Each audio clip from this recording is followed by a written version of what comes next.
Tomorrow show. Tomorrow show. Tomorrow show. Tomorrow show. Tomorrow show. Tomorrow show. Tomorrow show. Tomorrow show. Tomorrow show. Tomorrow show. Tomorrow show. Tomorrow show. Tomorrow show. Tomorrow show. Oh yeah. Tomorrow show. Yeah, we're good. Yeah. You got that singer. You're gonna sing that live, right? You do that? The Tomorrow Show. Oh shit, that's probably good. Woo! The Tomorrow Show. That's awesome. Yeah. Yeah. It's Hi. Sunday. We're here. Hello. We're doing the Tomorrow Show. I hope you're all having a good Sunday so far.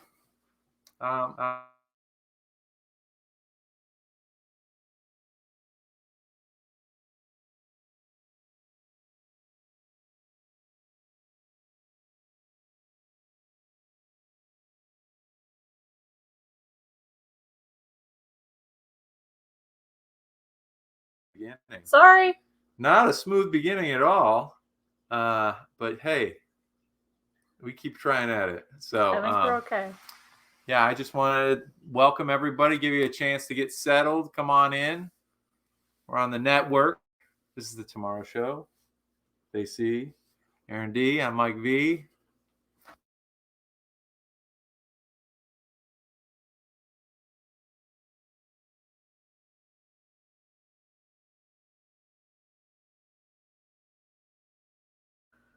Sorry. Leave it alone. Okay. Just leave it alone. Okay. That cord is shorting out on us. Yeah. So. But it's giving people time to get in here. Coming on over to Twitch, joining us. Gonna chat it up. Gonna talk about the things that helped us get to tomorrow over the last couple weeks. And it's almost New Month's Eve, which is cool. We talked about this a little bit on the first show of the month.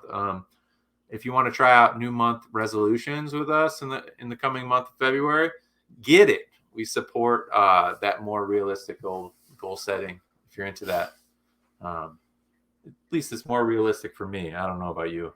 I agree. Would you guys agree with that?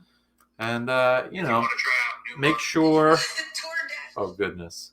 Make sure you share the Twitch link so you get more people over here in our little get together here in the living room in the treehouse. Yeah. How has everybody's last 2 weeks been? It's been 2 weeks since we've seen you. Sound off in the chat, and make sure that you're hollering at us. What's your last 2 weeks been like? Well, we haven't had hot water, so that's been challenging. It's been a challenging It's thing. been a week. When you take it for granted, right? Yeah.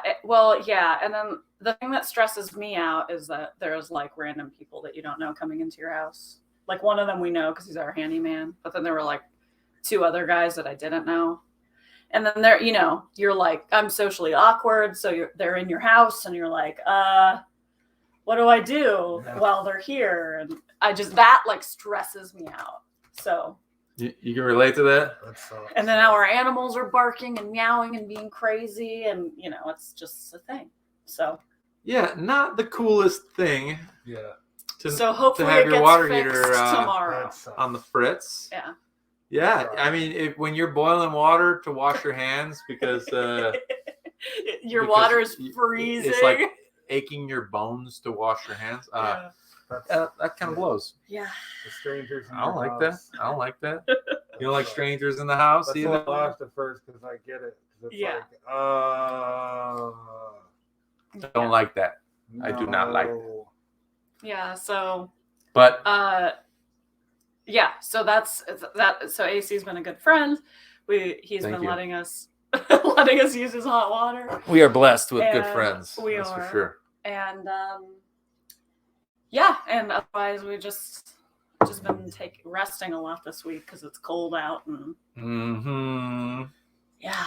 It has been cold as hell in Chicago. If you're in somewhere that is cold, you probably can feel for us. If you are somewhere that is warm, don't take it for granted. Soak up them rays. Sometimes I'll stand in the other room where there's like nice big window with the sun coming in. So I'm just kind of like trying to be a lizard for a second. that helps me through. That helps me through these cold days. Speaking of lizards, I just saw in the news last night in Florida, it was the coldest it's been there in like 10 years. It was in like the 20s. Yeah. And they were advising people to watch out for falling lizards and iguanas. It's true. Because it gets so cold that it paralyzes them. And they just they like go into this weird. Yeah, they go into dormant state. They go into this weird dormant state. Yeah, and they fall. Whoa! Because they go in the trees for warmth initially, and then it's cold enough. But they supposedly just when it gets warm again, they wake up and. But that's so weird. Yeah, just see like weird. A bunch of like. Yeah. Things just chilling, like, you know? Yeah. That would make skateboarding so hard. If you were skateboarding and you had to also dodging falling lizards. Oh my god. Yeah. Sounds like a little like addition to the Tony Hawk game. You buy this alternate reality thing. That's genius. Yeah, like that. So if you have friends that haven't been on Twitch before and stuff and are on like Facebook or something like that, send them over to either my page or AC's page or Erin's page, and they can follow the link. Or you can just go to the Hope for Us Network's webpage. You can just Google Hope for Us Network, and there'll be a click through there. So you want to join us on Twitch? It's just like any other streaming platform. You can watch tons of creative people do tons of creative things. You can find pretty much anything that you're interested in on Twitch, from gaming to chats about mental health. Like, we like to be proactive with prevention, and we like to start the conversation here at the Tomorrow Show. And so last couple of weeks we've had cold snaps and whatnot, but there's been various things that have gotten us through the weeks. And I think one of the things is you're going to see a little taste of what got me through. That was going out and supporting some local bands, one of which AC plays the drums in, the locals.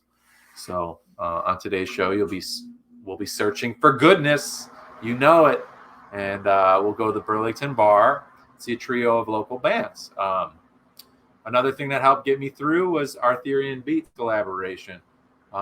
We started a real hot track, and we did a show before, a segment where we used interesting instrument, a different instrument. We used a harmonica to make a hip hop beat, and we had really cool results with that. I think Nothing Special was a cool song, and I think it was really fun to challenge ourselves again with a new instrument, an unusual instrument, and draw inspiration from what that yielded. So you get to see that on Theory and Beats, and we're going to be joined by the extremely talented Christopher Vanopel, aka Christopher Thomas, talk about all of his creative endeavors. Chris is a filmmaker, photographer, skilled woodworker, and now he's also a solo artist with his first record out. Read a really favorable review, and the music's amazing. So stay tuned for excellent chats and musical performances toward the end of today's Tomorrow Show. What got you through the last couple of weeks?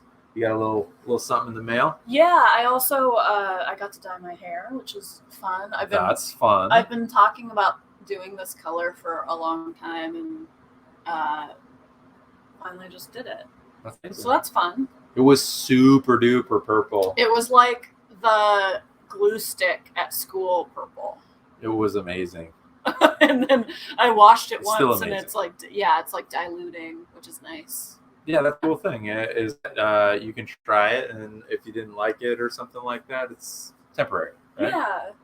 So I dig that. Yeah. So let me pull up this person's Instagram. Okay, so last year I got some seeds from the Rogers Park seed library, I think they're called. I'll find the links to that.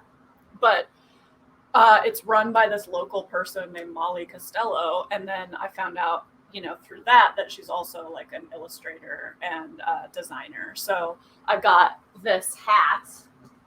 Have you ever heard such thing? A seed library? Yeah. So Woo! a seed library, they get all local, like this one is all local. So they grow stuff and then they collect the seeds from those things and then they put them in the seed library. So it fosters this community of growing locally, but it also is good. It's really good for the environment to do that. So it's like a historical record of the things from that particular soil that you're living upon. And it's cool because it'll tell you the little seeds said, if I had thought about it, I would have shown those too. But the little seeds which show this was in Rogers Park, this was in Lincoln Park, this was in whoever brings it, this was down in Hyde Park, whatever. That's awesome. Yeah. So anyway, she did these radish hats, which I just thought were the cutest. That's cool. So it just has her illustration with radishes on it. But I got the small. So I don't know. You don't have this issue because you have a huge head. My brother and my dad have to tuck their ears into their hats because their heads are so small. That's a reality for some people. Which Mike didn't even understand. I was like, I didn't understand it. That's true. I was like, you have to do it Come because from a long line of big heads. Yeah. Otherwise, your ears stick out, right? Your ears will get pushed down by the hat and stick out. So you have to tuck them in. And yeah. So anyway, I got the smaller hat from her. So it's shorter, and then the brim isn't as long because she felt like their brims were always really long on their head, so it actually fits me. And I was like, oh, is that what a hat feels like when it fits you? That's where it's supposed to hit. Nice. So yeah, I got that. But then she also does this great stuff. So I got a couple of cards from her that I'm gonna frame. But she uses a lot of different diverse bodies in her illustration, which I really appreciate. So she, so this is the card she sent. Ooh, it's pretty. It's got stars and. Yeah, and she'll use quotes. So this one says, "The human spirit is not some addition to the universe, but emerged out of the universe itself." Sister Miriam McGillis. There's a little note on the back too. Yeah, and she did a little note. And she sent a cool sticker too. Molly Costello, you rule. Yeah, so this one, which is kind of about protesting. So we were built for this, and it's sunflowers, and it has all these different looking people. It's badass. And then we're designed to connect. We long for each other. And it's all these little people floating in the sky holding hands. It's a person with a crutch, person in a wheelchair. So, yeah, they're a very cool person. And, that was really neat to get. MollyCostello.com. Molly Costello art at gmail.com. So they have lots of stuff, and they do special t-shirt drops and hat drops and other stuff too. So that's wicked.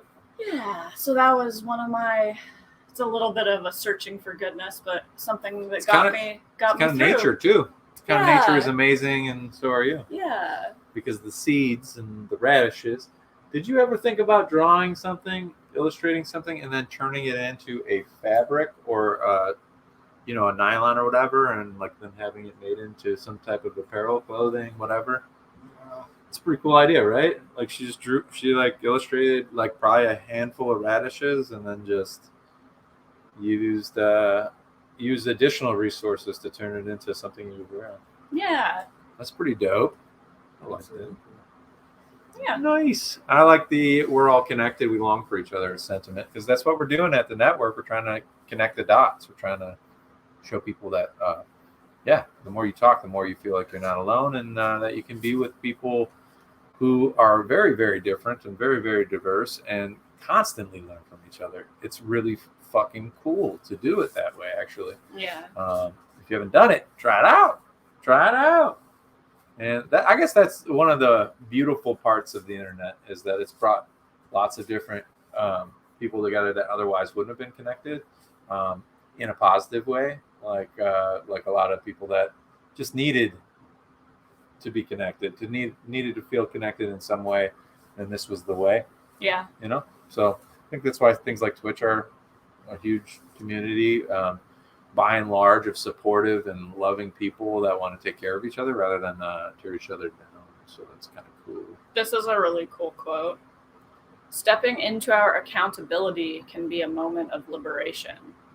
Shira Hassan. Hell yeah. Heady. Definitely. Make you think.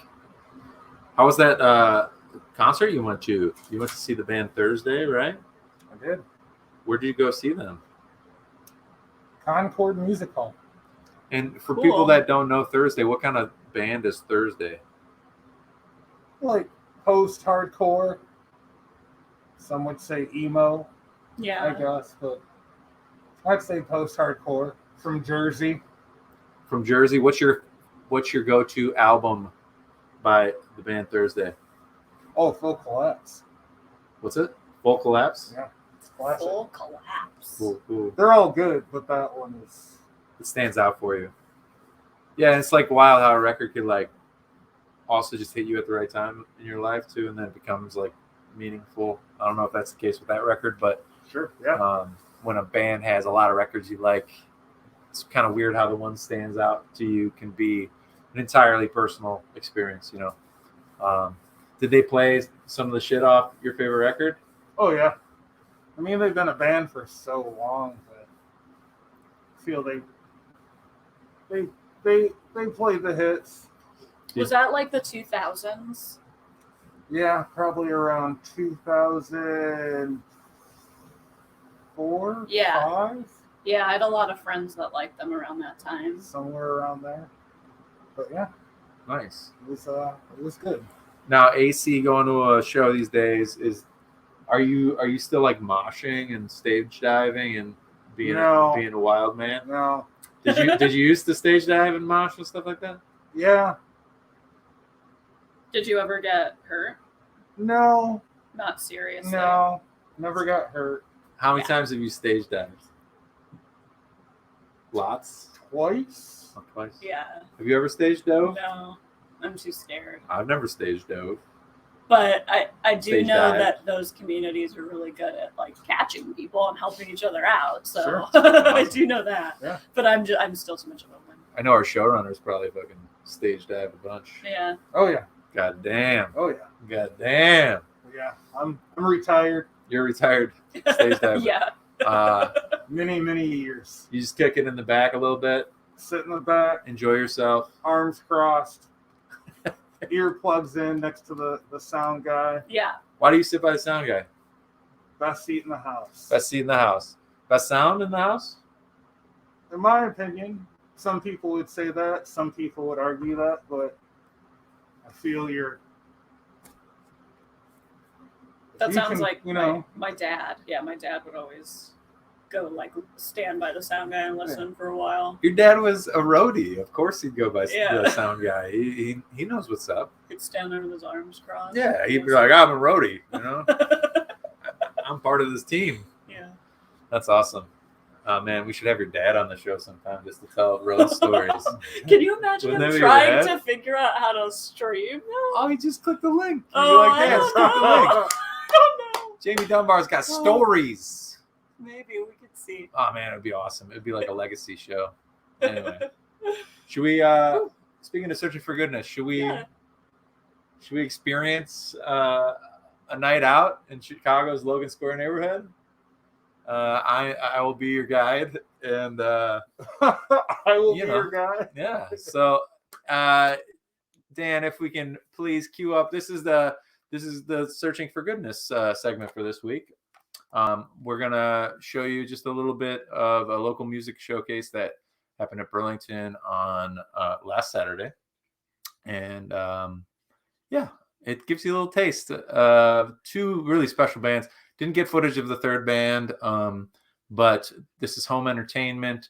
You'll see First and the Locals, which you'll recognize the drummer for sure.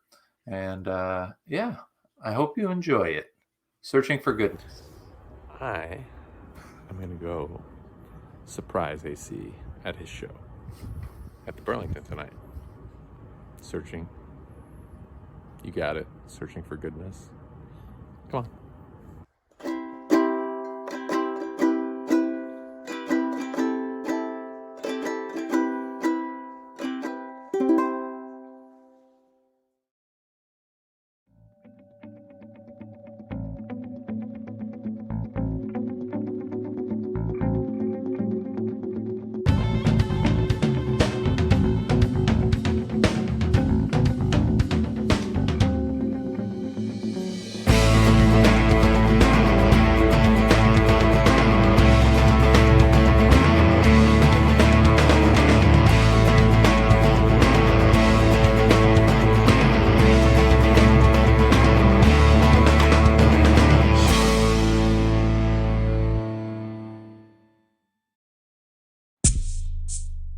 This being the first time I had been out in a while, I was anxious as fuck, but places like the Burlington Bar are taking every step they can to keep the community safe.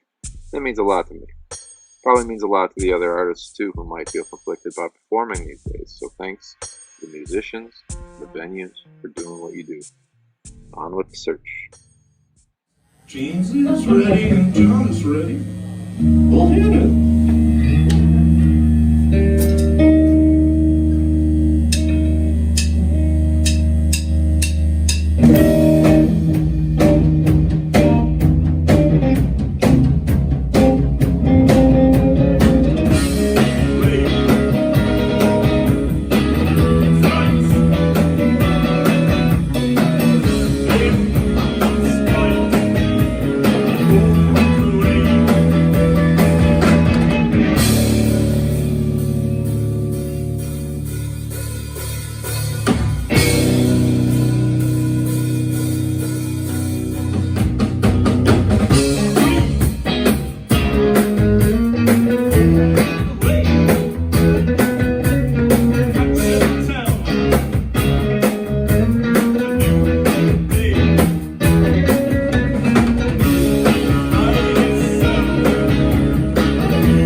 Found him.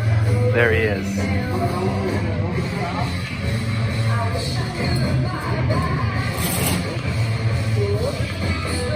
Return to Oz, motherfuckers. Holy shit. The studio again by like middle of the beginning of the middle of spring or something. That's awesome. I can't wait to like be able to like share something. Look at that one.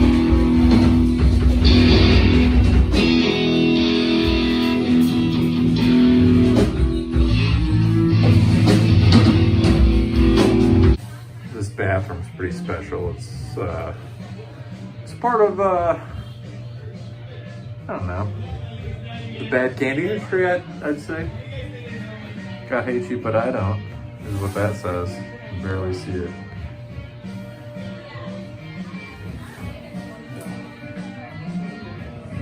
Searching for Goodness. all the places we can bathrooms. Fuck yeah, Ram Dass.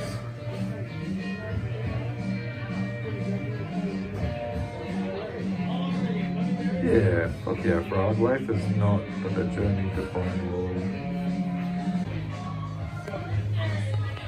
Did you guys know that pee is stored in the balls? Big Mom.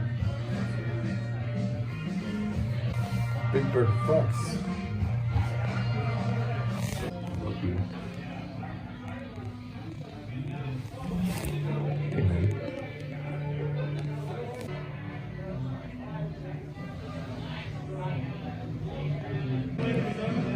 Don't sound like that'd be fun for Pete. Question, could sing along in choir? Cool.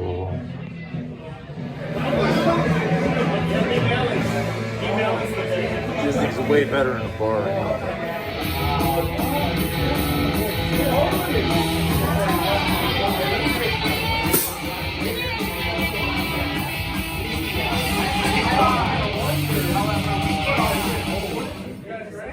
How's it going up?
That's your ass. This is another bathroom.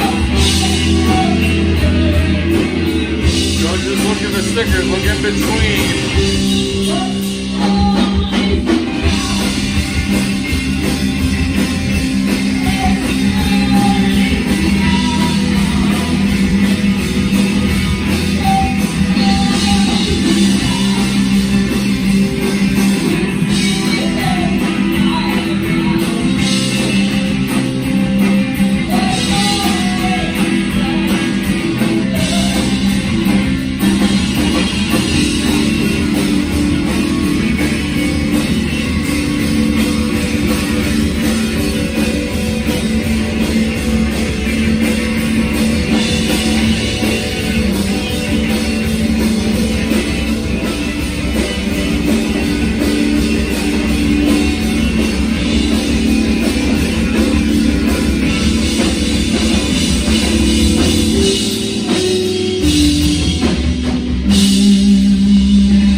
One last bathroom.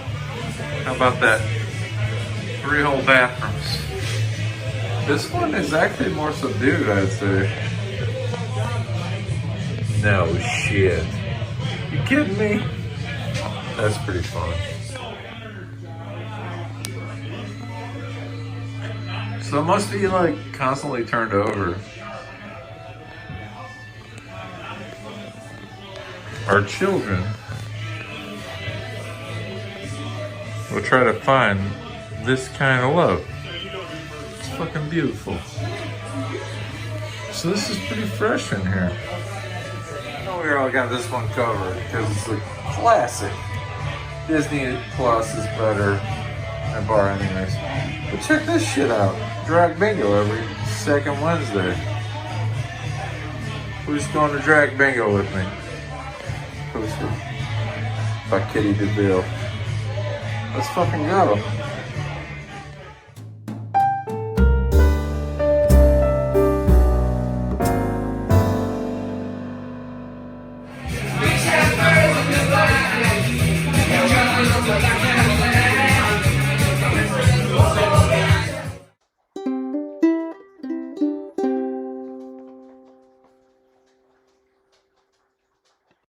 All right. Well, what'd you think of that, AC? Pretty cool. That was awesome. Good shots. Thanks, man. That was a cool video. Yeah. What was your favorite part?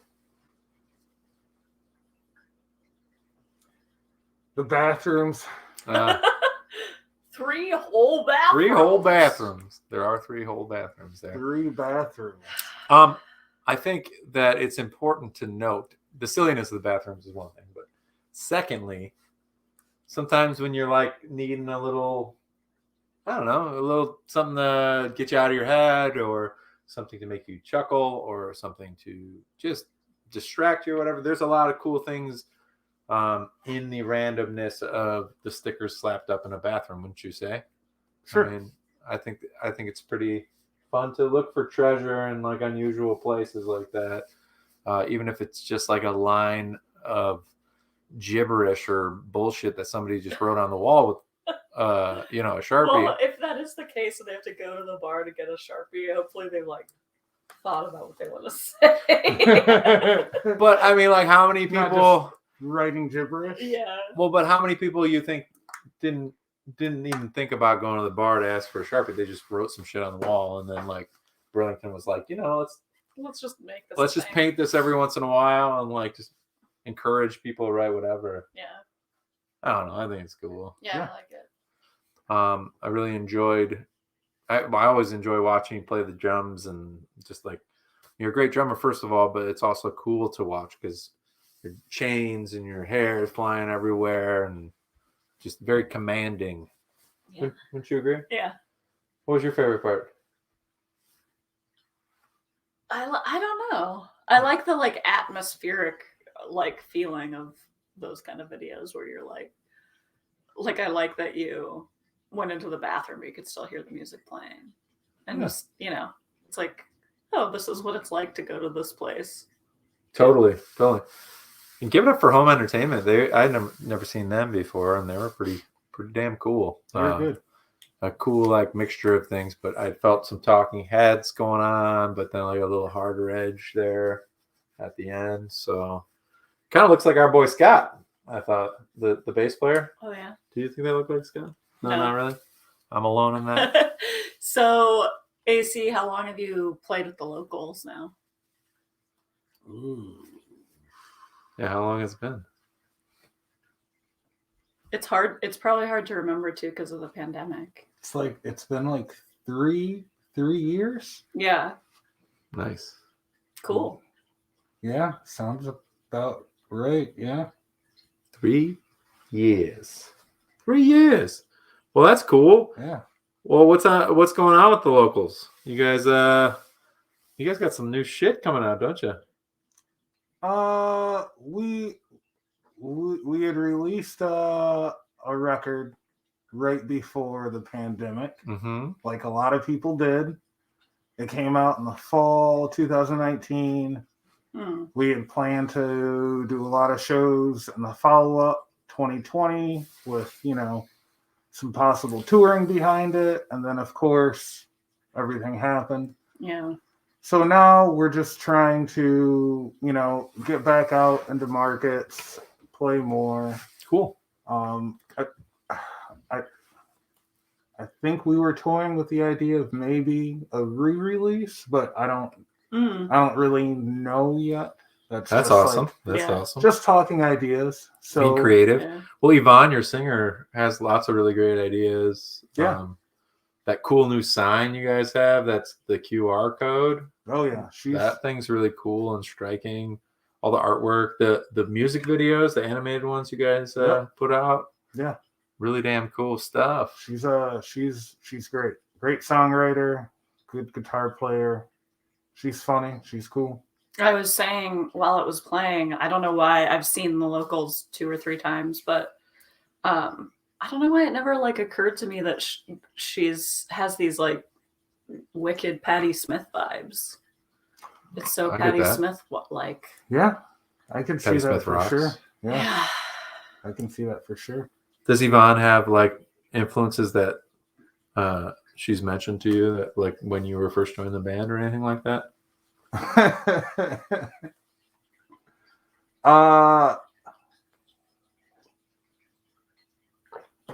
Some people don't talk about that. I know what she doesn't like. Yeah. You know. Okay. Yeah. I'm not gonna say what that is, but I Sure. know what she doesn't like. Heard. So, But she's not necessarily overtly being like, hey, I got Patti Smith vibes. No. Let's channel that. And there's not other bands that she talks about wanting to sound like. I mean, I know she digs the Pixies. I know Pixies she's a cool. fan of them. Cool band. I know she's got a lot of influences. I know that's one of them for sure. I don't want to put too much out there that I'm not 100% on. But Yeah. And Joe's the bass player, correct? Yeah. How about that? Was that a Thunderbird, that bass? He plays a Thunderbird. Do you like that bass? It looks pretty neat. It's like one of those rock iconic instruments that you don't see too often. Yeah. Like the shape of it and all that. I'm a Fender dude. Yeah. So I'll just leave it at that. Yeah. Well, I was gonna say what? It seems like liking a certain instrument. So many things can go into that. For sure. I thought it looked cool. Yeah, It it's sounded, pretty fun.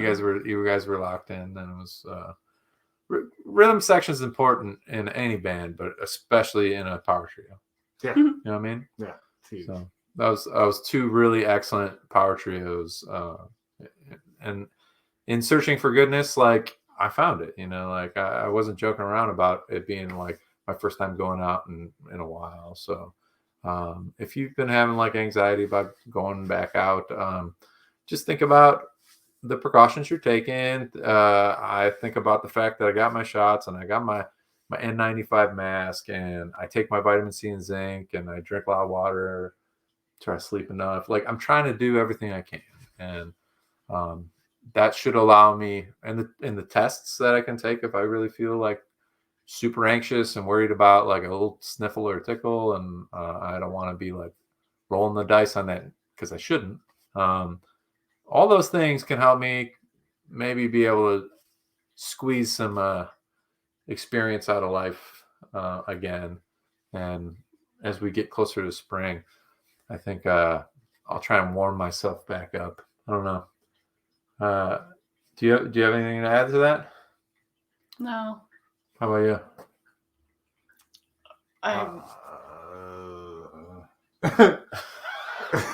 Yeah. I don't. Hey. All right. You give me a. I talking. I should have had more coffee. I will say the locals are playing again next month in February at the Golden Dagger in Chicago on February 18th. Special. So the Golden Dagger used to be what? Tonic Room. Used to be Tonic Room, and they over the pandemic did a lot lot of cool changes. A lot of cool so- changes, and then they got fucked with another like terrible experience of a fire, a Yeah. building fire. So there was a bunch of damages, but the community also, you know, that's good news, that's bad news, and the helpers turned out in a big way and helped them raise some funds to restore the bar to all those beautiful renovations and adjustments that were made. So yeah, I like that club a lot, and with any luck, I'll get to participate in that showcase as well. Another great night of local music. So with everybody talking shit about Spotify and like trying to you know, make that a show of solidarity that this company is greedy, blah blah blah, or it stokes misinformation. Why don't we all, instead of just bitching about it, why don't we go just buy some music directly from one of our favorite indie artists like the Locals or Christopher Thomas, who's going to be on the show? Go to Bandcamp. It's a really easy way to directly support somebody's music that you like, help them make more of it, and it's a like a productive way of saying, you know what, Spotify, you can have my money. So I think this is a good spot to say this. Speaking of power trios and like local music, I found out today that our good friend Brad Bocci is gonna have a trio. Neat. Just announced. Yeah, today He rips guitar. Sydney said something about it. That's cool. So I guess he's been working on that, which is cool. New music. And he's the one who recorded Christopher Thomas. So Yeah, Bamboo House Productions, Sydney's album as well. yeah. Jackson J. Kidder's album as well. So Yep. talented dude, Brad Bocci. Check him out. All the things he does. Yeah. And we'll talk a little bit more about their production house here in a bit. Something else we wanted to add about? I don't think so. Okay. The Spotify thing, it seems like you're like, oh, I should say something. No, I mean,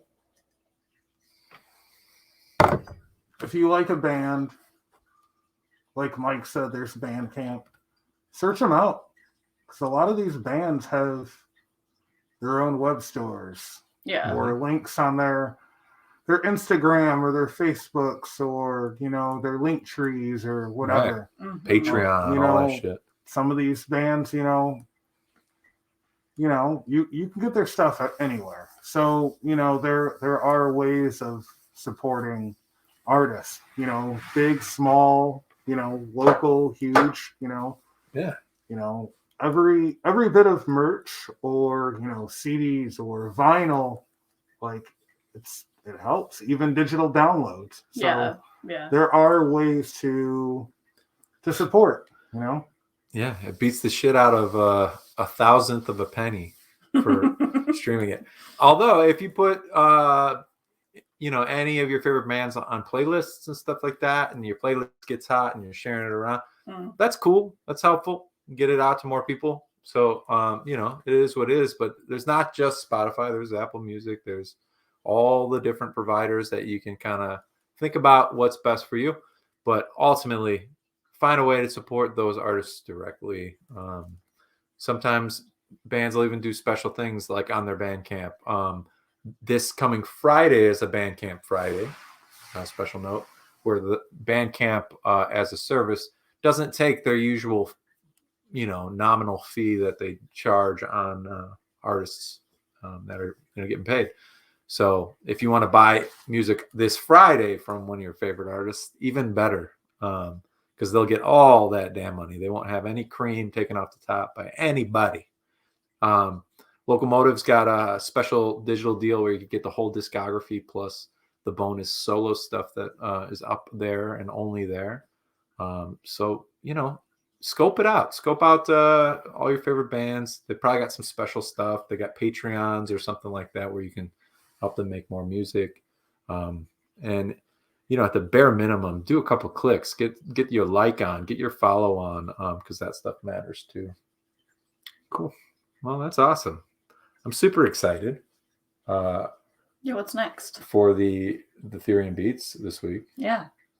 I want to maybe talk about the kalimba because you gave me the kalimba for a present. Yeah.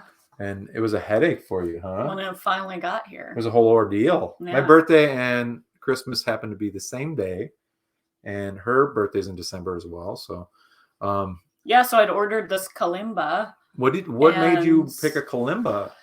I saw something with it. Like, I know that you like piano, and I saw something with it, and I was like, oh, that'd be a fun thing to get.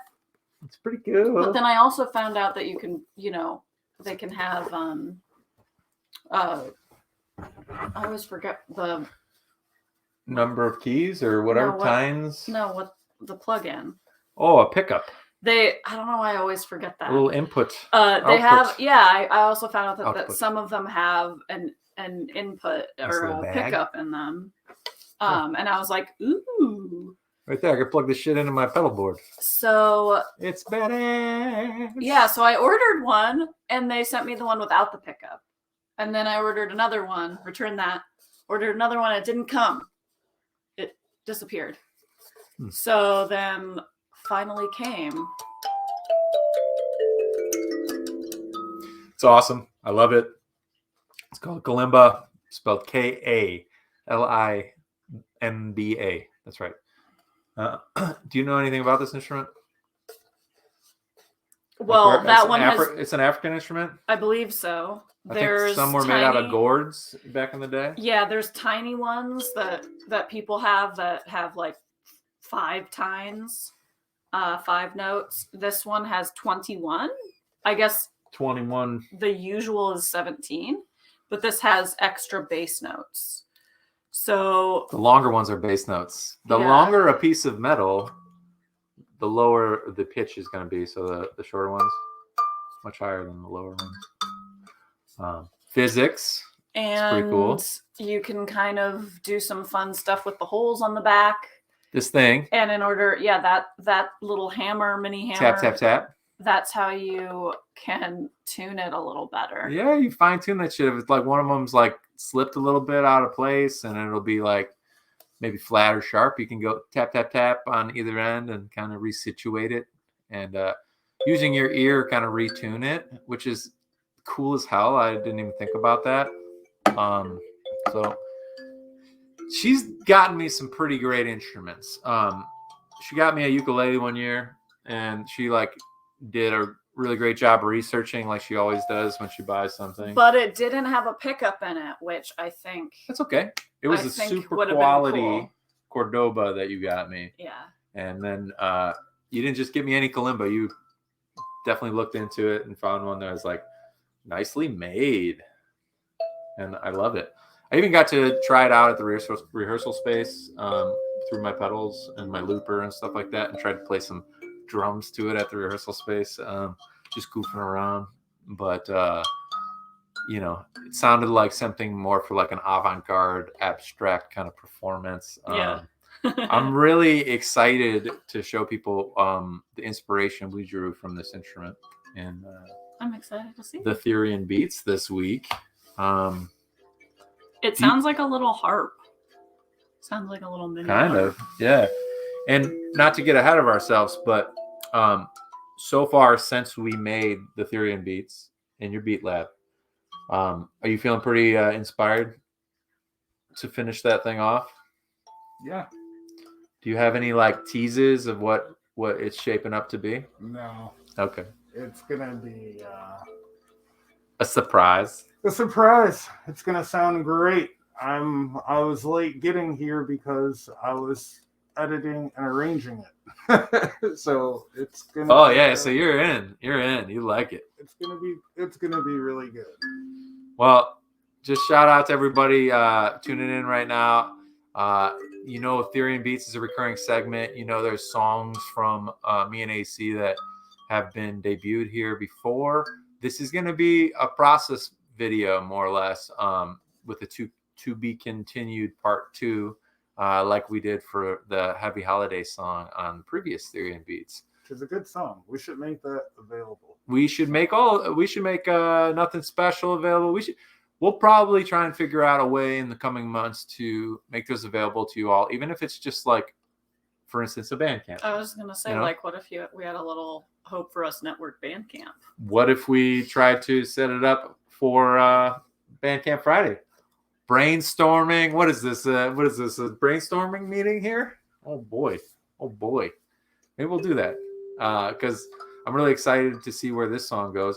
And it would be awesome to also offer instrumental versions of our beats, like some records do.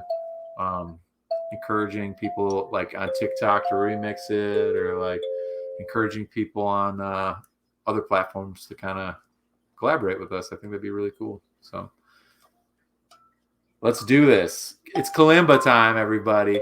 Dan, if you can get ready with Theory and Beats for this week, we're going to take you over to AC's Beat Lab for this week's installment of Theory and Beats. Y'all ready?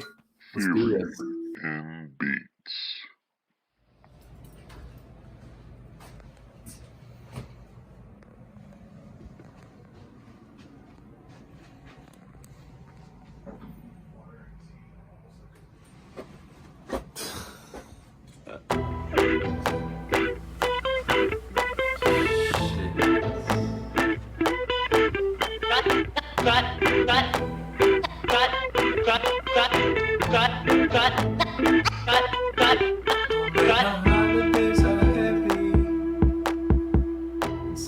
Gonna be. I'm thinking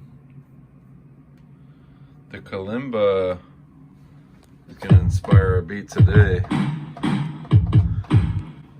You know what the kalimba is, don't you?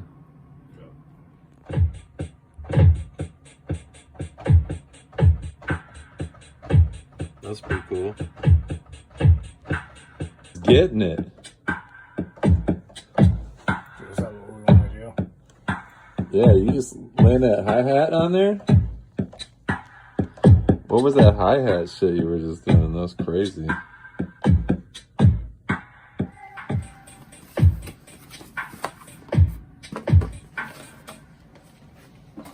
All right.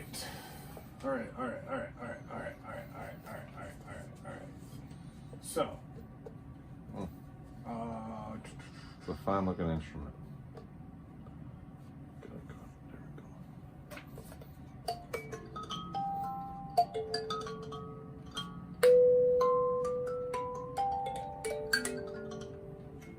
Pretty cool, right? You can plug it in and stuff. that's pretty cool. And then it's got holes on the back that you can go wah, wah, wah, wah, wah, wah. Kalimba. I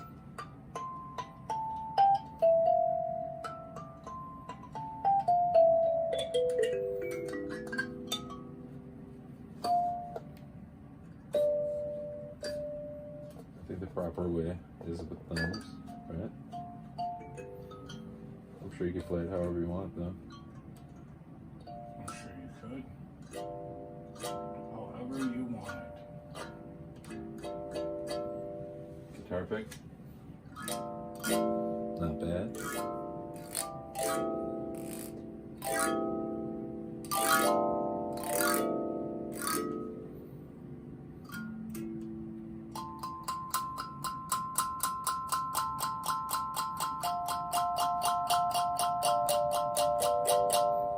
It's pretty fun.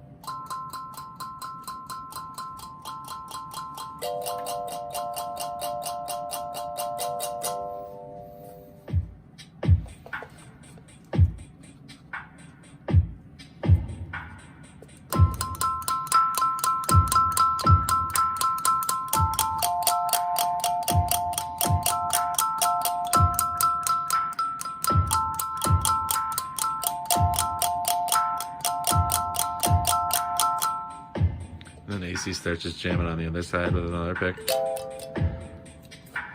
I guess you could hold it however you want.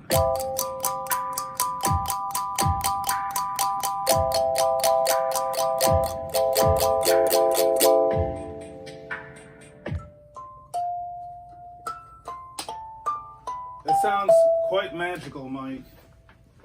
Yeah, right? Magical.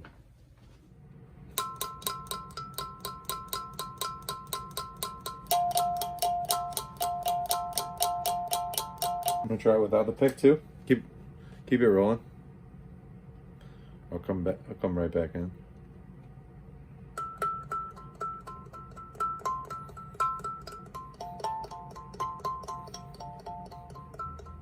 I like it better with the pick, I think.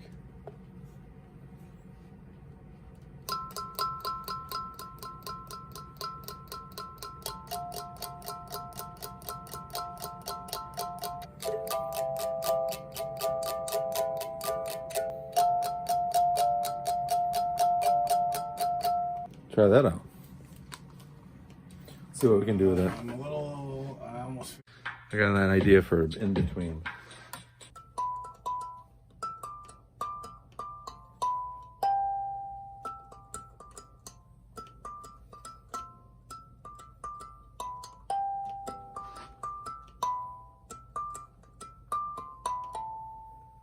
There's this. Gotta hit that a couple times.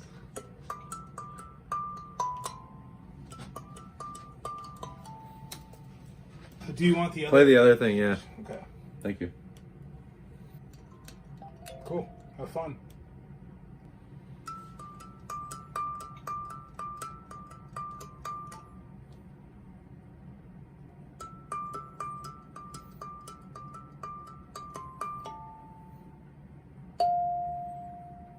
It's probably enough stuff. If I were super, definitely just hire somebody to play me kalimba till I fell asleep. You'd have kalimba played for you every night if you had a bunch of money? I'm like, It's a pretty good idea. you're playing, and I'm just like, oh my god, that Super sounds like- soothing. Like falling asleep. Certain sounds can do that for sure. I think it's very cool sounding. Like some of them are winners, some of them are not.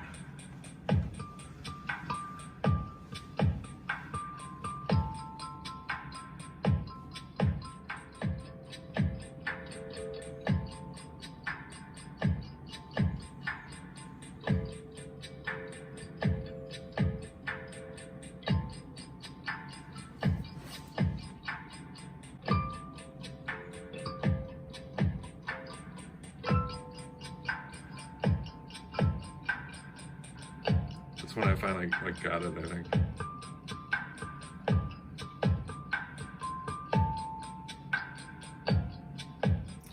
That we can use. That's dope. You like it? I think we should make that a theme. Agreed. Make it a theme. Theory and beats. Make it a theme. Theory and beats. What's your idea?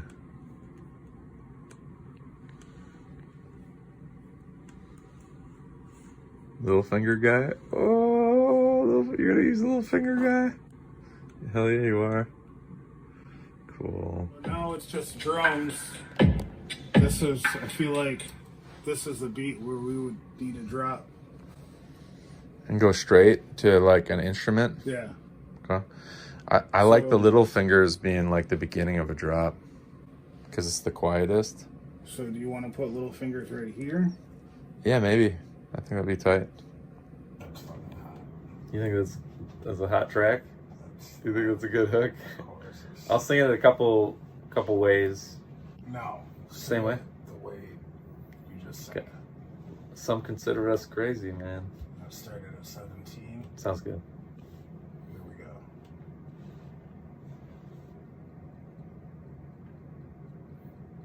All right. Some consider us crazy. I'm gonna come in full right here. You're not alone. There's lots of us. Still some consider us crazy. You're not alone. There's a lot of us. Still some consider us crazy. You're not alone. There's lots of us. Still some consider us crazy. You're not alone. There's lots of us. Still some consider us crazy now. To come must mean me. We got enough to work with there? Yeah. I think you should take all the verses. You into that? Yeah, I'm gonna. And then just use this as a hook, like the. But it can kind of maybe inspire a writing sesh for you. You're not alone. There's lots of us. Still some consider us crazy. You're not alone. There's lots of us. Still some consider us crazy. Do you think that it would be cool to have some that just is like There's lots of us. just this? Still some consider us crazy. And not that? There's lots of us. Still some consider us crazy. Like a bunch. What do you think of that thing? Oh, you're so tricky. I thought you were trying to put on your coat. I was gonna put my coat on. Can you hold this? My for a coat's out second? there. Let's hear you play a little in there. No, I don't. Come I on. don't. Just pluck it a little bit. I'm gonna pluck you. Thanks for giving me some time today. I know you only had like an hour or whatever. You gave me a little extra. And I appreciate it. Do you like what we made?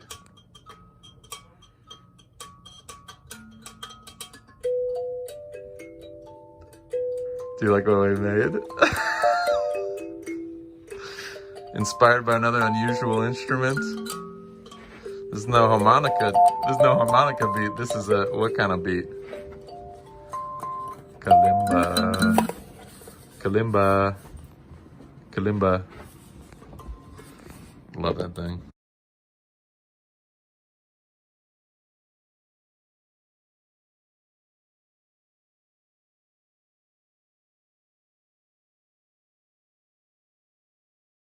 What's going on? There we are. That was fun. I can't wait to see the finished product. Yeah. It is soothing. It's like listening to wind chimes or Yeah. the harp. That's amazing. I love that comparison. Wind chimes. Yeah. I didn't think of wind chimes. I thought of the harp for sure. Still not gonna tease at all where your lyrics are headed. Oh, I'm so excited to hear it. Oh man, It's gonna be good though. we were feeling it. We're definitely like just inspired by this one sound, you know. So I think that's encouraging to anybody out there. Maybe like, where do I start? Just grab something that you think sounds cool Yeah. and mix it with some percussion. That's what I was hoping you'd use it for. Yeah. Beats resonate with people because like we are all kind of running around with our own rhythm, our own heartbeats, and when you combine just the tempos and stuff with any sound, it doesn't have to be a traditional instrument. Even we got different containers that can make different sounds and stuff like that. You can just be experimental and make music out of anything. So good job. Yes. Good job on that. Party. I really liked just watching that develop too over the course of that video, where it was like, what should we do with this? Let's grab the pick. Let's throw whatever at it. Let's try that, you know? Yeah. So I'm cold. you're cold? It's kind of cold in the house. It's kind of cold in general. It's not, the temperature doesn't read any different on the thermostat, but it's drafty in this piece. Yes. But you guys can all be excited for 2 weeks from now when we could see what becomes of that awesome song. Because I feel like there's just so much potential there. And they get to hear the finished breakdown too. We put some effects on that breakdown. Remember the effects? You put some reverb and made it like the little fingers part, which sounds kind of funny. Little finger. Game of Thrones. Anyway, Yeah.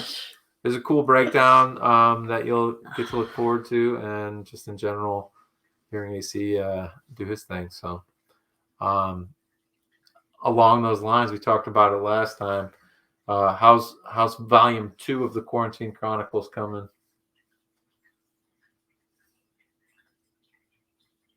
It's a good question. Do you have a plan? No, I like. You're just like kind of waiting until it feels right. I'm always writing, but I'm not. It's there, but it's not pressing right now. It's just hanging out. That's a good way to approach it, though. You're like not putting pressure on yourself to. Yeah, that's important. Yeah, that's So, cool. It's there. It's sitting around. I want to put it out this year, but I'm just gonna sit on it and see what happens, and just take my time.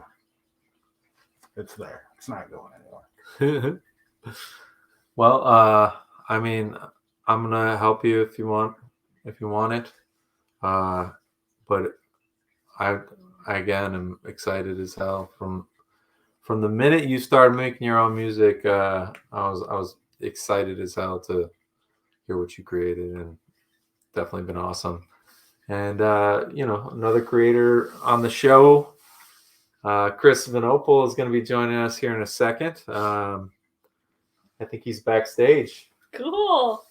That's pretty cool that he's backstage right now, wouldn't you say? Backstage.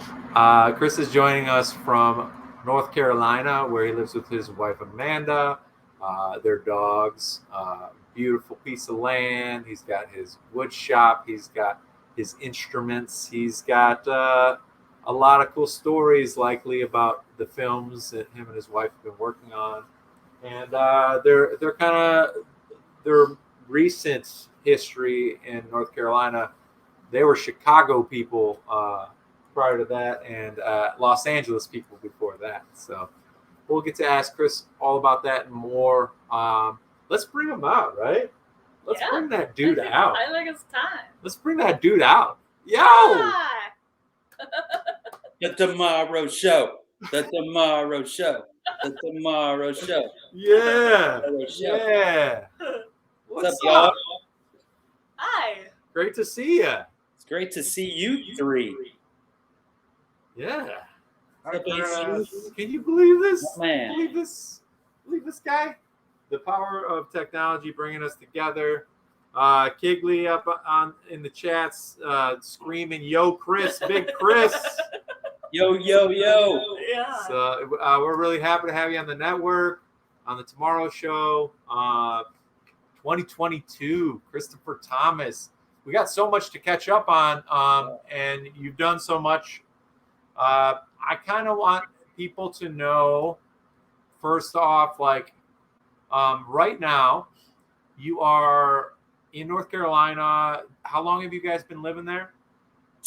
So we've been in North Carolina for, I want to say 3 years. We moved here right at the end of 2018.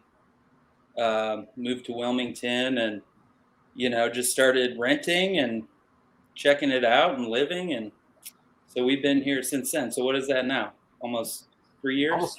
Yeah, it's a little over 3 years now. Probably going on 4. Yeah. Hey, what brought you down to Wilmington, eh? Well, firstly, my wife, Amanda, and also the film industry is actually pretty big down here and has been since the early 90s. So you guys were following the work. Actually, let me take that back. Since the early 80s, film had started coming down here. Actually, the first big studio film they shot here was The Firestarter with Drew Barrymore. All right. Yeah. That's awesome. 1984. Actually, 1984. I was only 2. Little Drew. Yeah, Lil Drew. Holy shit. Yeah. That's crazy. Yeah. So yeah, and so film has been thriving here since then, on and off, and it is thriving once again. So it's definitely kept us employed here, and Yeah. That's great. Yeah. Can we since we're talking about film, let's that's a good way to kind of connect back to how y'all met. You and your wife, Amanda. You both have been in the film industry. You have been a filmmaker, a camera operator, a cinematographer, a gaffer. You've done pretty much everything on a film set. And your wife is like a superstar costumer.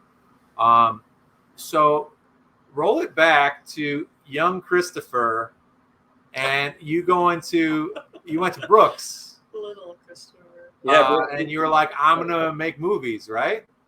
Talk Yeah. about that a little bit, if you will. And you guys think about film related questions you have for Chris as well.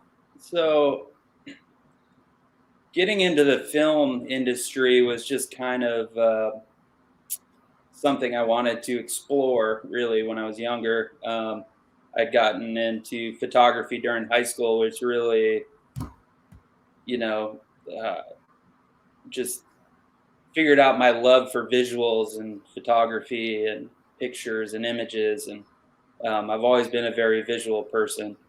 And I was interested in photography, but I was also interested in just visual images. And so, I figured, why the hell not go learn film? So I decided to go to California and Brooks Institute of Photography, where I studied film and the film industry, and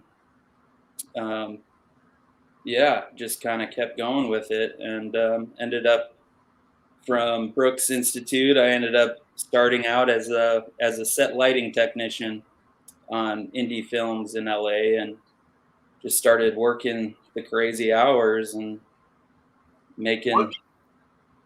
What was your first first film you went on? Well, Do you remember? The first one, I can't remember the name of it. It was an indie film. One of the dudes was in it from the Goonies. One of the Goonie guys. One of the bad guys. That was my first one.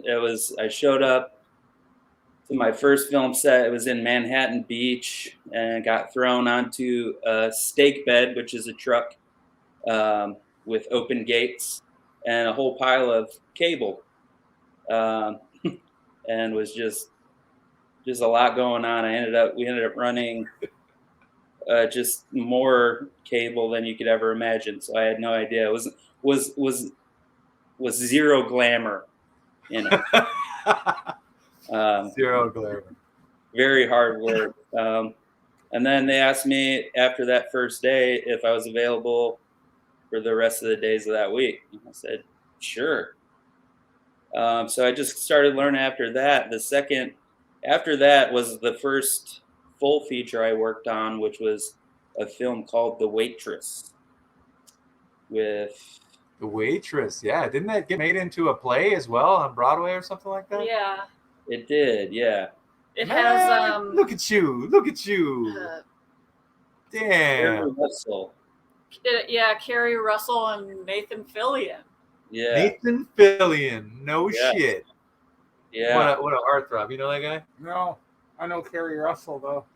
Yeah, Nathan What a Fillion. heartthrob. He's kind of like a pretty boy, but he's like also like he could play a cop. I think he plays a cop in some show. Yeah. I don't know. He's just like a very likable dude, I guess. Yeah. Was he nice? I imagine him to be nice. He was very nice. Yeah, very considerate. So was Carrie Russell. Just super nice, very communicative, very appreciative. Yeah. Felicity. Oh, Felicity. That's Carrie Russell. Okay. Thank you for that connection. For our viewers, can you give us an idea the cables you're talking? Like, are we talking like a big, heavy fucking thing? Or are we talking like a little guitar cable? What are we talking? And no, it's a big, heavy thing. It's called 4/0, which is thick cable. It's almost an inch in diameter, round, and we carry 50-foot rolls and 100-foot rolls. 100-foot roll is around 96 pounds. Yeah. You want to be an electrician on on a film shoot, AC? No, I don't think I could. This I guy is a beast. He's a Hulk, man. I know. I've seen him. I've played some kickball games with him back in the I day. know you've seen this unbridled strength. Yeah. Luckily, nowadays, there is still big, heavy cable, but a lot of the lighting and technology has come LEDs. You're still getting the same amount of light with less amount of power draw, which makes the cables a lot smaller. And a lot of it now is wireless as well. So a lot of lights you don't have to run power to. You just have these transmitters and receivers sending frequencies for the lights to turn on or turn off. And a lot of it is the dimmer board operator is the one turning on lights, turning off lights, changing the colors of the lights, changing sequences of the lights. It's pretty, the technology has come a long way since I started, that's for sure. Yeah, you've seen a whole transition of technology, right? Yeah, well, yeah. From when I started, it was still all Panavision 35 millimeter film, 16 millimeter film, and so they were still exposing film when I started, and I've seen the transition from film to very shortly after I start transitioning to high definition video, and since then, yeah, it's almost all digital now. Yeah. Very rare. Do you find that like film has kind of been coming back though? Yeah, for sure. I wouldn't say it's fully back, but I'd say it's still there. There still are shows and movies that are choosing 35 millimeter. Yeah. Or 16 millimeter. So yeah, it's still there, and it's still being used, but most of it, I'd say, 80% of it is all digital. Yeah. Damn. That's crazy. I know Brooks was like in a beautiful part of the country, Southern California. It was north of LA, right? Yeah, it was north of LA in Ventura. That's County. right.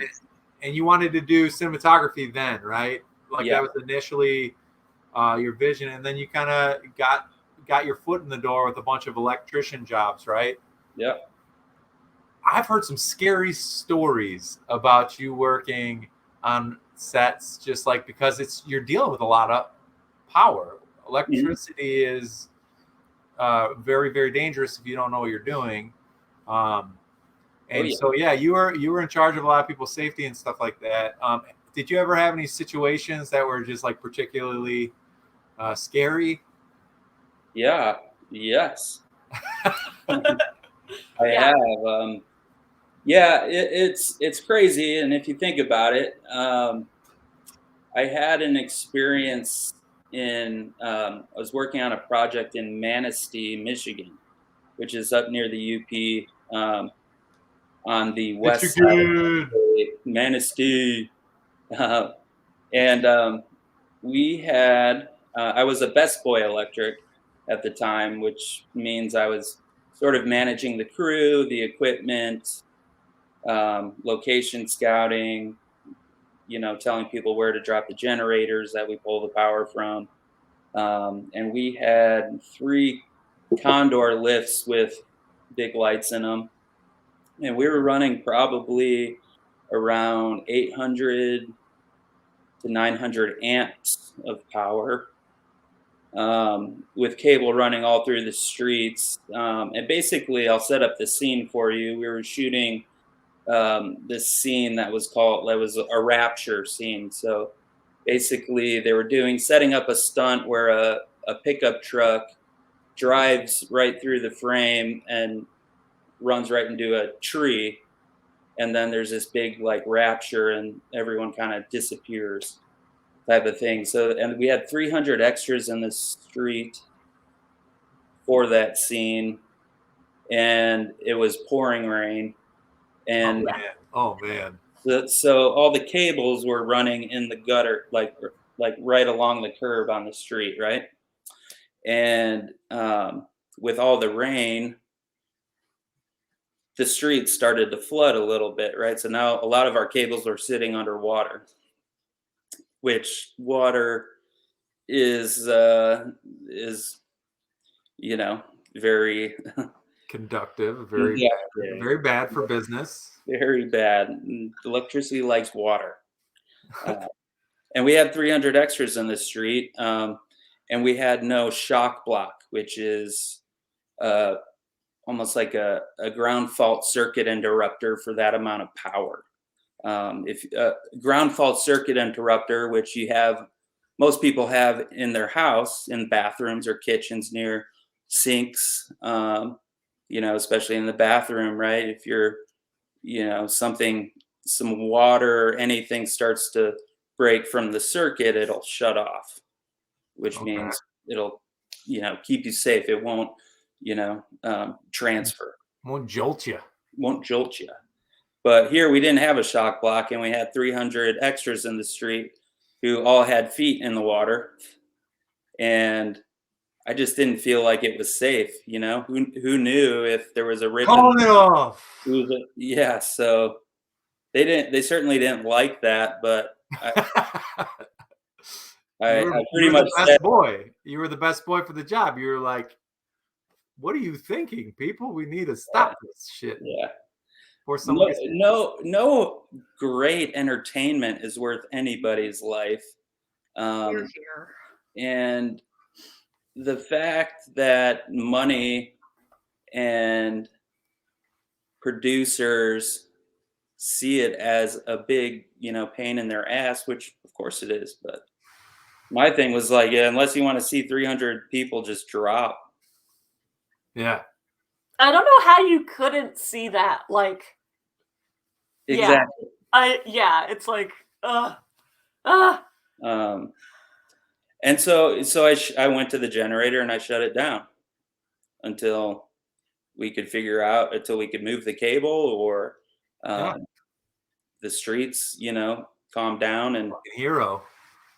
You just never know. And as we've seen, accidents are very easily happen on film sets with, as we saw with Rust. And you've kind of gone back and forth about like grinding it out in the industry or trying a different way of using your talents. And so you got to work at DePaul University for their digital cinema program, and then you got back into film and you were camera operating and doing the grind.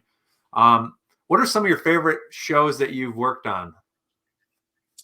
That's a good question. Some that stick out in your head as like really memorable, or like just like a fun crew of people or whatever, what was that for you? I've always, my genre has always been, suspense and horror. I love that stuff. So when I was, one of my camera operating jobs, I got to work on The Exorcist show, which was a Fox show. And that was awesome. That's so cool. Yeah. Just like, just being there filming this weird, creepy devil dude in a small hallway, I was in awe and just like, oh, this is so cool. I obviously say that, but it was awesome. Yeah. Yeah, you just like felt like that kid excitement again. Yeah, totally. Awesome. I know that show Reprisal was intense and suspenseful. You worked on that one, right? Or was that both of you guys? My wife actually worked on that show as well. Yeah, as a Dream Team costumer. Yeah, and I worked on it as an electrician, and then also did most of the second unit camera operating on that. So I got to work on a few different, a lot of the episodes. I worked about 16 days as an operator on that show. And that show was really fun too. I would say another one of my highlights for sure. Very stylized, very cool, purposeful camera movement, and very Yeah. cool storytelling for sure. It was a bummer that show never got picked up, but it was super fun to work on. Yeah. Do you have a favorite horror or suspense film, AC? I mean, yeah, but I'll forget them. Yeah. You know? Yeah. You got a favorite? For some reason, Bad Taste from Peter Jackson just jumped in my head. Is that like a real B weird He one? just does like like in his early days, he just did real weird stuff and like really violent and like gross. And I just like that would be fun to work on, because it would just be like, how are we gonna make this all work? You know? Yeah. I Those mean, effects and stuff. I follow like this one account called Horror Nostalgia, Ooh. and like it shows like old B horror movie effects that were just like, back in the day was like, oh my god. Yeah. You look at it now and you're like, what? That lady's head just turned into a pumpkin, and like, Yeah. you know. But there's something cool to like. It's cool watching that stuff, because it's like just to see how it's all like developed over time, and like really a short period of time from Yeah. the beginning of the 80s to now. It's like movies and effects are just like totally way more just insane. Yeah. What can you think of like the craziest effect you've ever seen done on set?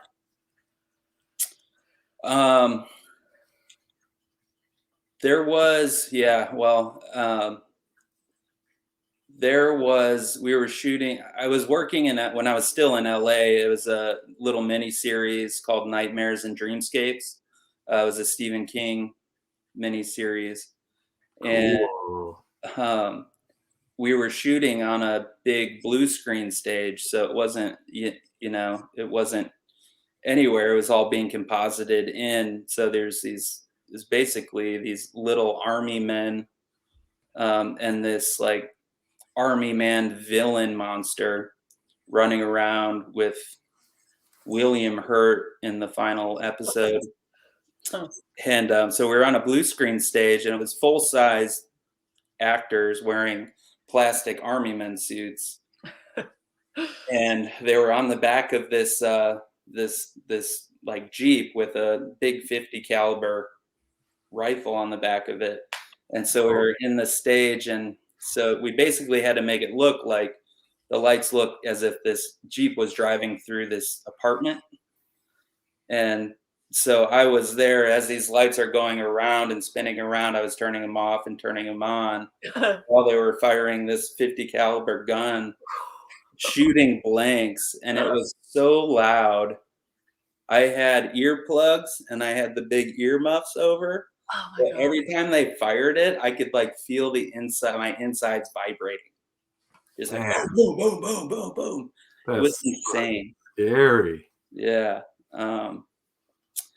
I've seen other things like, just big explosions in the street and, practical effects like that. And then just other like, stunts where, stuntmen are hit by cars and then thrown, with wires and into actual walls and stuff. And just that's nuts. It's pretty Yeah, man, nuts. you've done so many wild things. I know your first thing in Chicago. You got a question? Oh, it looked like you were paying. First job you did in Chicago, wasn't it like the Dark Knight, the Batman Dark Knight? Yeah. I was working for Cinelease, the rental company at the time. Oh, so you're providing a bunch of the gear? Yeah, and they had the job. So yeah, we had packed up a bunch of, I think it was around like 30 semi trucks of gear, cable, more cable, lights, and shipped it to Chicago. And that's when I was their shop foreman in Chicago. So that was the show that was there. So amazing. Yeah, just it was a huge undertaking for sure. And then your wife did Transformers 3 in Chicago, and you've been up in the air like hundreds of feet. You've been on. Were you ever on top of the Willis Tower or something? If I remember correctly, like all rigged up so you don't fall, dude. That gives me the willies right now. Yeah, you It too? was insane. It was crazy. Yeah, I didn't. It was when the sky deck was finished. Whew. Whew.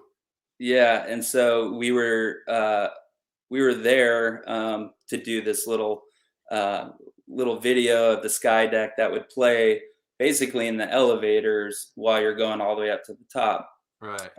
And the DP wanted to put the camera in the actual window washer elevator that was outside the building that would go down, and we'd film from outside going outside and looking at the sky decks from the outside. No.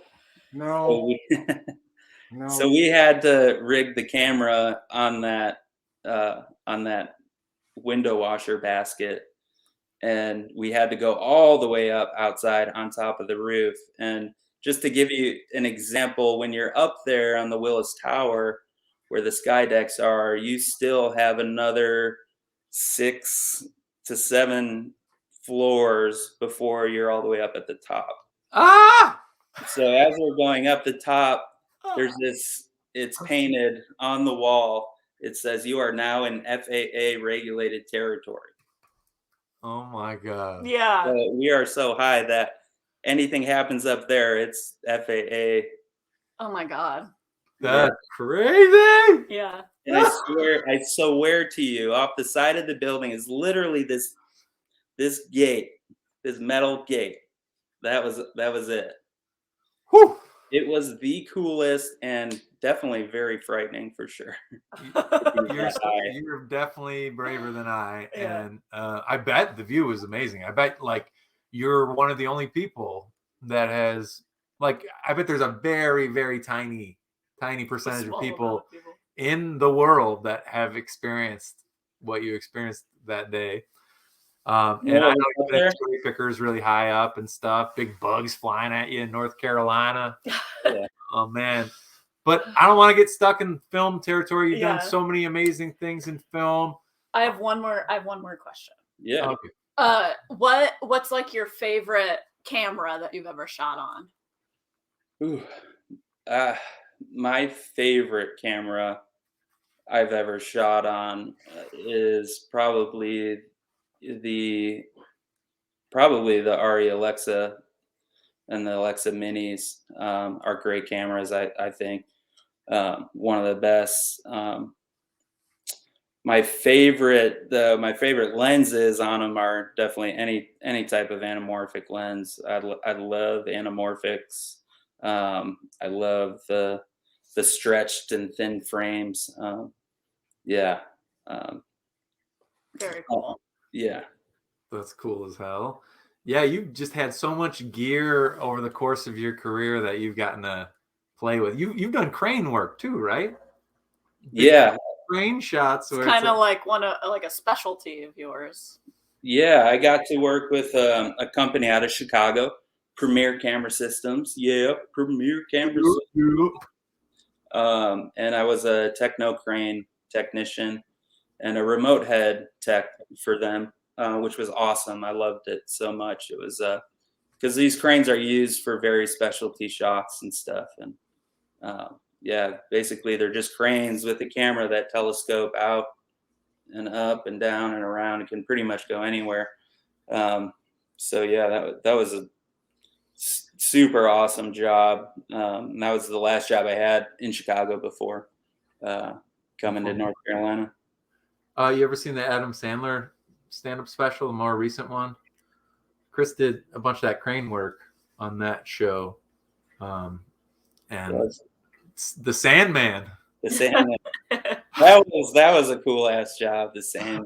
I believe that was a cool job. I don't know why, but I bet he makes sure people have a pretty nice time on his shows, right? The Sandman. Oh yeah. Cool. Yeah. That's cool. That's cool. Do you have any other questions you want to ask him about film?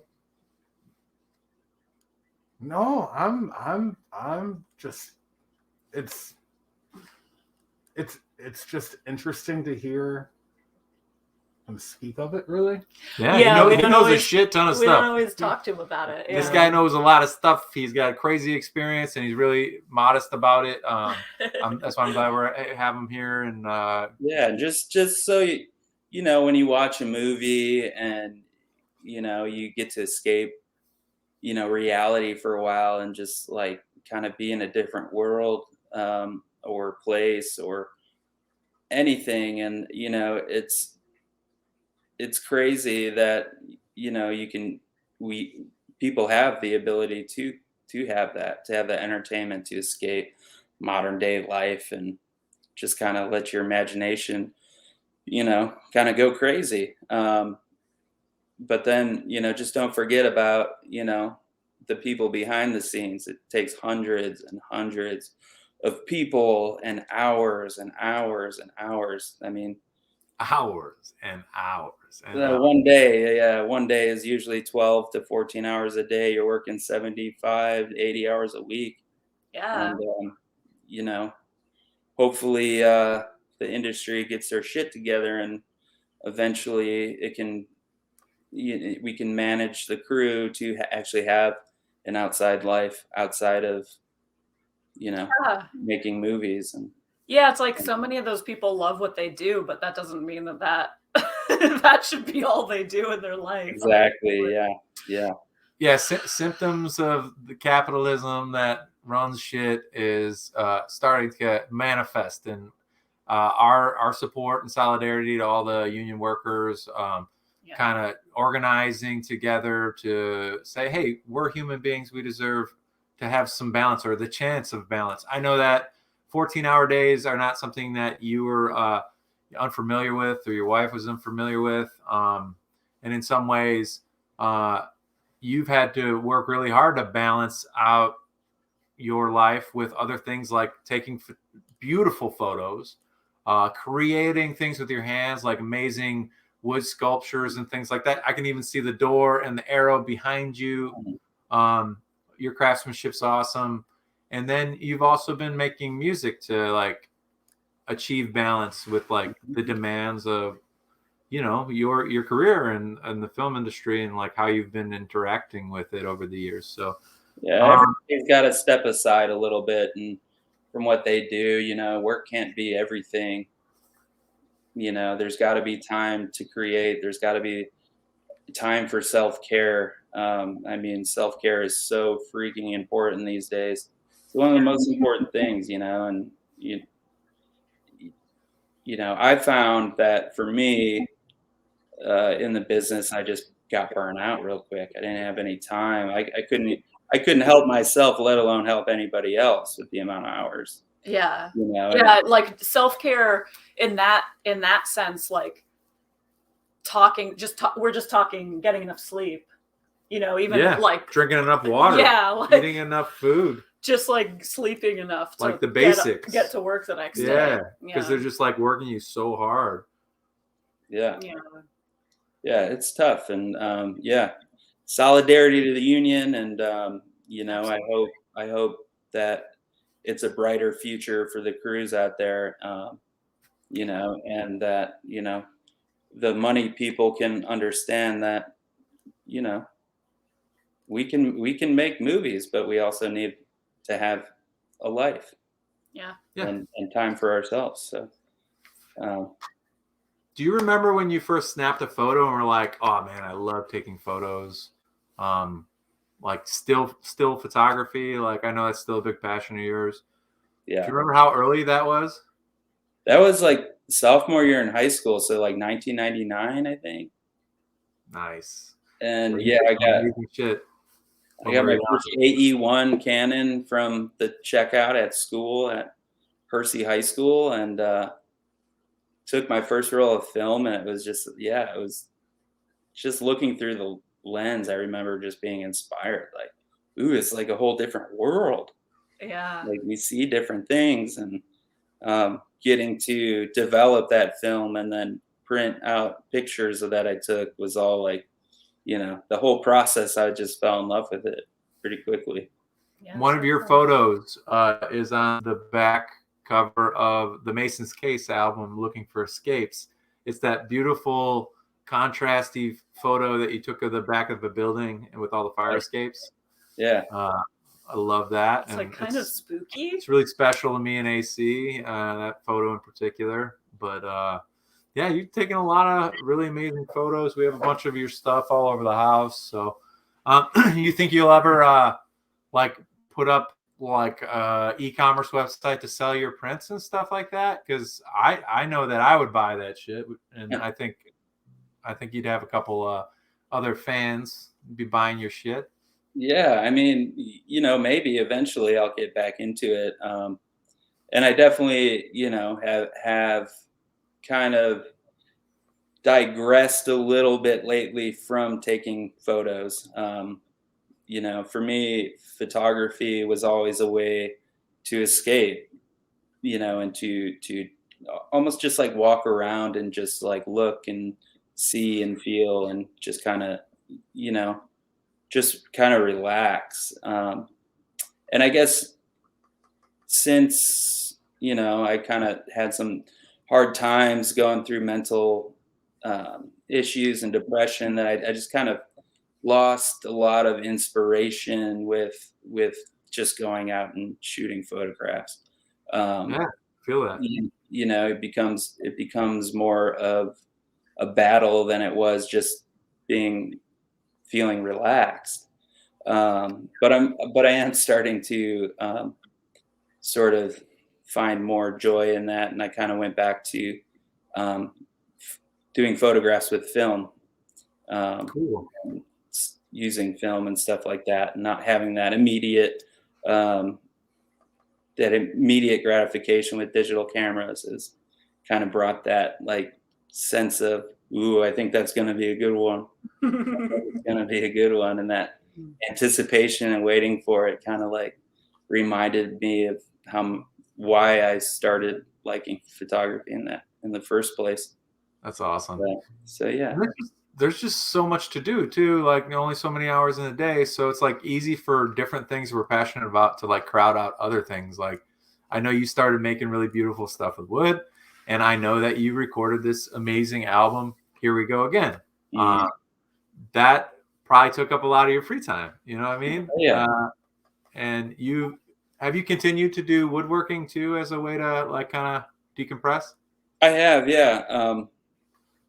I definitely still do. If I have any words of wisdom, is don't have too many hobbies. I know. I feel that. Do I cut wood today? Should I play the guitar? Should I take photos, or should I go cut wood? Be both, Yeah. Do you ever feel like that? Like you want to go skating, but you also want to make music, but you also want to make a podcast, and you also want to watch a show. Like yeah. Yeah, I'm a freezer, so I end up just watching a show. Like too many options.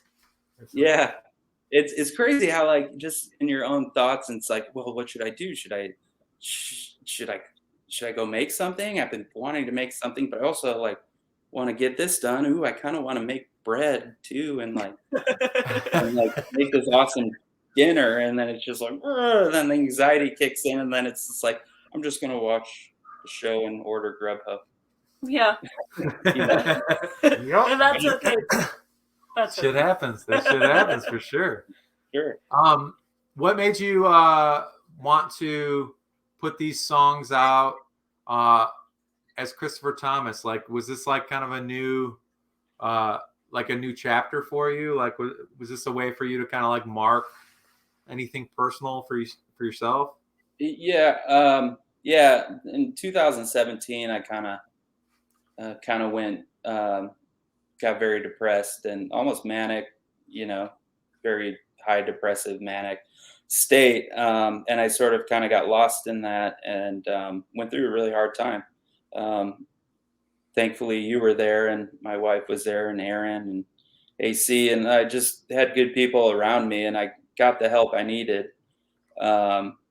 So after I got out of the hospital in 2017, part of my recovery was writing. Not even music. I mean, music too, but I wasn't writing to write a song. I was just writing. And a lot of the stuff I was just kind of spewing out on pages made their way into songs. And so, and then moving to Wilmington, writing music was a way to, was therapy basically to, not get too overwhelmed with being in a new state and a new city. And so I felt it was important. And these, basically writing these songs helped me recover from that dark period in my life. And for me, I really wanted to get out there, not to have any sort of recognition or anything like that, but in order for other people who could possibly stumble across it and relate to the emotion and the things I talk about in my music, because after that, it's so important for other people to know who are struggling with depression and anxiety and bipolar disorder, schizophrenia. It's like, and just mental hardships. It's important to know that you're not alone and that everybody deals with it, And so that's really, I thought it was important to just get it done and put it out there so people could come across it and hopefully maybe be like, oh yeah, it's not just me, other people deal with it too. And we do. Yeah. The title always like reminds me of like how you can have a shitty day, but like tomorrow you're like, here we go again. I'm gonna let's get after it. Might suck, but like I want to give it a chance. Yeah. That's what hope is, I guess, Mm-hmm. At the end of the day is to wake up and say, here we go again. And, give it another shot. And you poured so much authentic, pure emotion into this record. The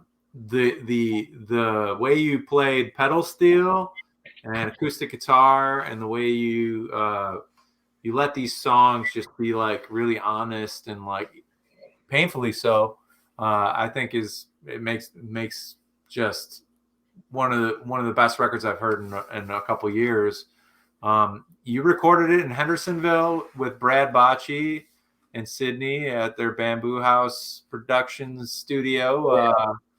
What was that like? Because I know that me and Erin had driven down and unintentionally had brought a lot of additional emotions to this trip. Like we didn't know we were going to get a call from my dad right before we went to the studio about my mom being sick. So, and you were just meeting Brad and Sydney for the first time.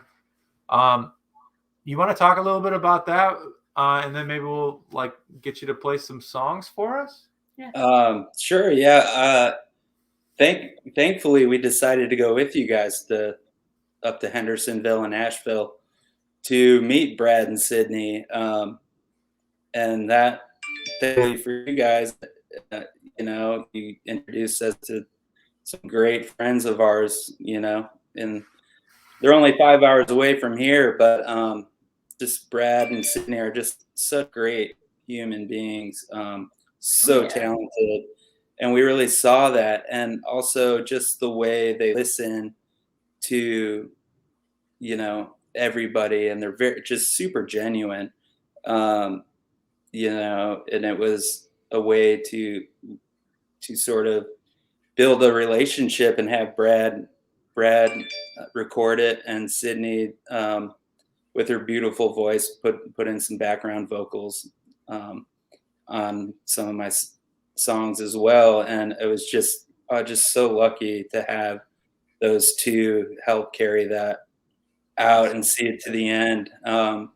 So yeah, we ended up going back up there for another long weekend and did a bunch of recording, and Brad mixed it all together.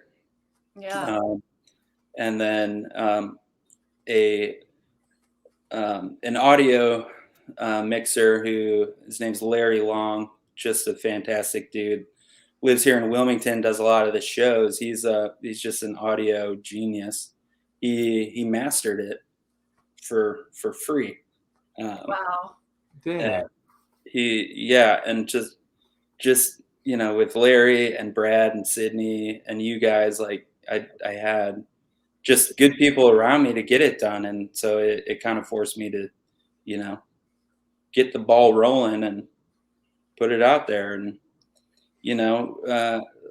it made me very vulnerable, but I've been trying to take the vulnerable moments and make them, it's okay to be vulnerable, and that's when you're vulnerable is when you should do it. Yeah. Yeah, I'm man. glad you did. Well, you had a song on the record called Quarantine Carousel. You have a whole Quarantine Chronicles Volume 1 as something you put out. Can you relate to the vulnerability piece of putting out your very first solo music? Absolutely. Is a lot of this resonating with you for sure? Oh, sure. Oh, Absolutely. I think it's been really cool to hear both of those records, your release.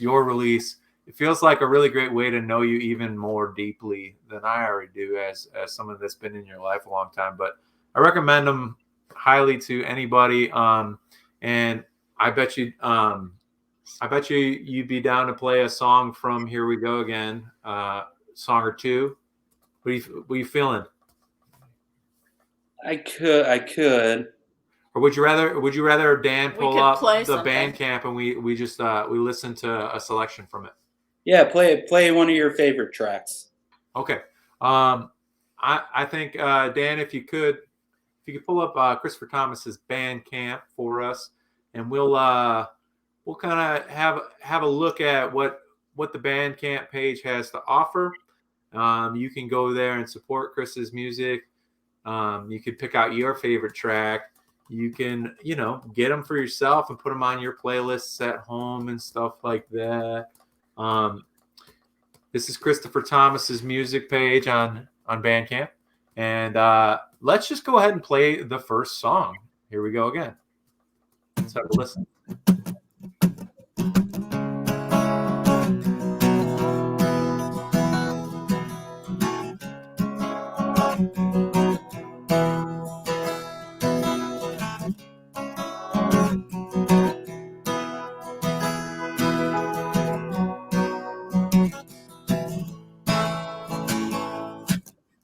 Breakable, cracked, and damaged times. Seeing the struggles, ignoring the signs. On the day I left you, I went to find just where I left my happiness behind. In the city lights in the southern rain, reflecting pictures of love and pain. Broken cracks up in my heart. Soon they'll heal, but I'll keep the scars. And who are you? I said, who are you now? And who are you?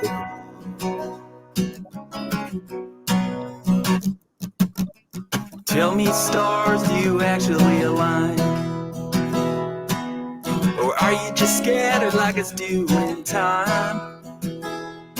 And we just cycle going round and round. And even the good days will let you down. I thought I told you the river runs high. Another day in the fix, another day I die. can't blame me, but you can blame my mind. 'Cause all I see in all the broken times. And who are you?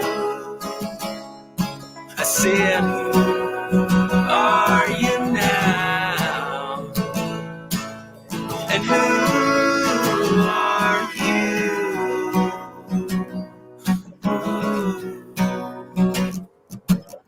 And here we go again, my dear. We made it through yet another year. And 11 years later, and here we are. Well, some days I thought we'd never make it this far. And well, you're damned if you do and damned if you don't. You place all your bets, you're still coming up short. But maybe one day we'll end up on Mars. Still looking for robots to drive our cars. Mars, spacey. And who are you? I said, who are you now? And who are you? Who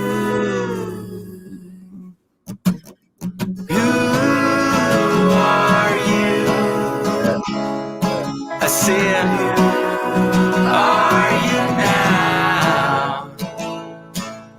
And who are you?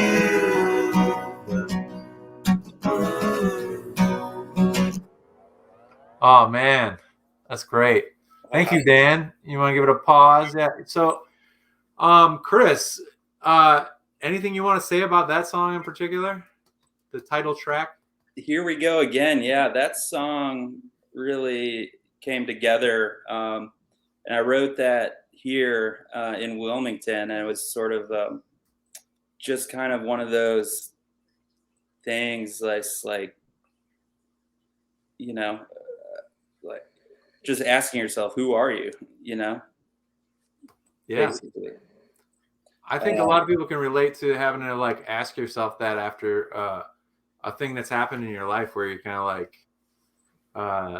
you're kind of reckoning. You like when things fall apart, you feel like you gotta figure out who you are again a little bit. You know, we've been through a lot of shit together. I went through a similar situation where I was hospitalized in 2014. So you know, like getting out of a hospitalization is nothing to mess around with. Like there's a lot of people that go through it.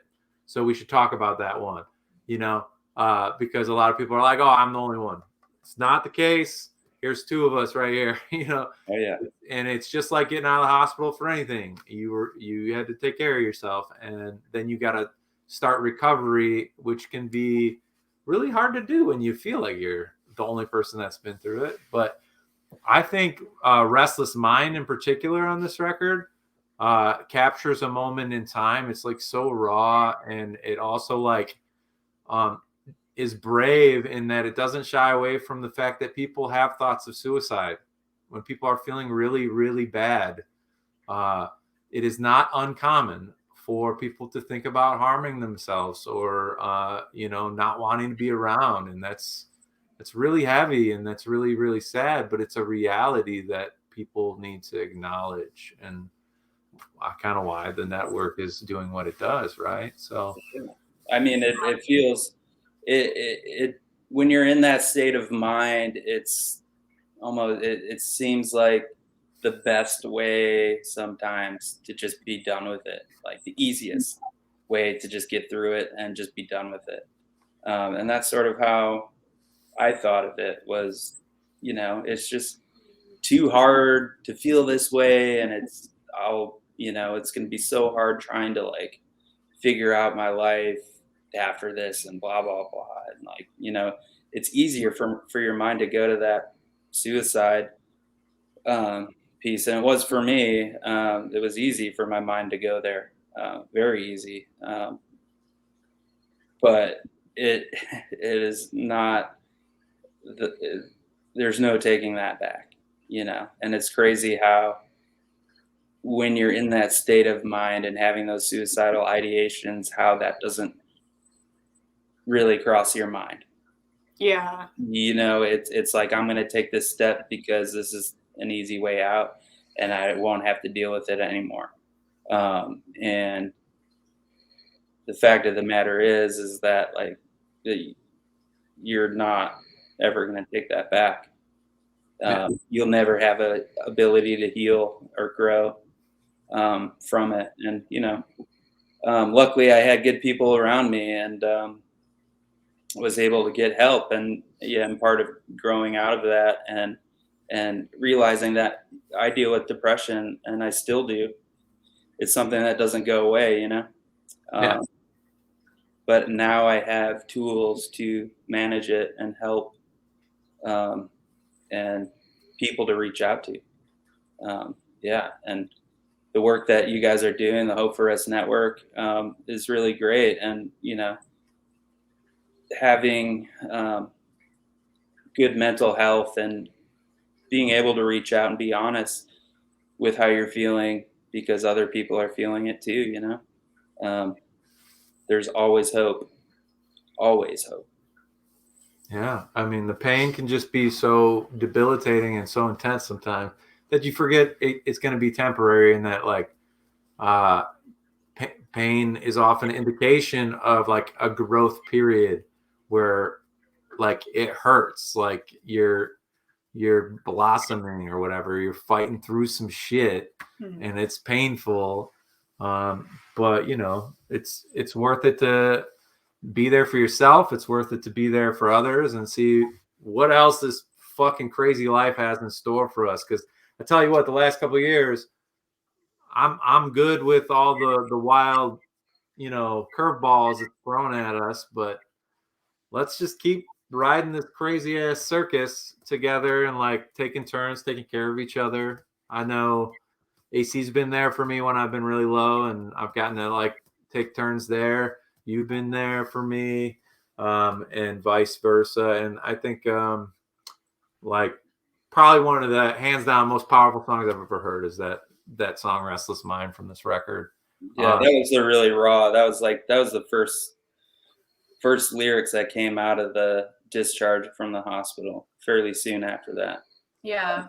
I think that your lyrics are so good and so relatable and heart-wrenching and important. Yeah. And I think that the way that you all made your songs, like listening to that title track, the way that the music, like, builds and ebb and flows, really, like, goes, it makes it more powerful, you know, and emotional. And that whole steel. the pedal steel and the voices, it's so good. It always, all of them choke me up, but it's so, Yeah. yeah. No joke. I was sobbing in the studio when this dude was laying shit down. I mean, granted, I was going through some shit, but, like, it was a mixture of pride to see you stepping out like that, just like, you know, like I've felt when we've made music together. So, did you want to listen to Restless Mind? You can say no. You can concede if you'd like to listen to a different track. Do you want to play it. perform anything for us? You want to listen to it? Cool. Dan, if you can play Restless Mind, if you can bring that back up, the Bandcamp, and we can listen to Restless Mind. I think that's just like a perfect song for the network, and, like, being bold in how we talk about these things and remind each other it's okay. Pain is not the end, although when we're in the pain, it's hard to think of it as a beginning to something else. But pain is the beginning of rebirth and growth. And yeah, it doesn't matter how young or old you are, we go through it. And it's important for us to deal with the pain head on and grow from it. You know, and yeah, come out on the other side. Amazing. Yeah, we're gonna listen to Restless Mind, and then we're gonna wind it down for today. But you can check out Chris at Steven Opal if you want to see his photography, or at Christopher_Thomas_music if you want to check out his Instagram for his music.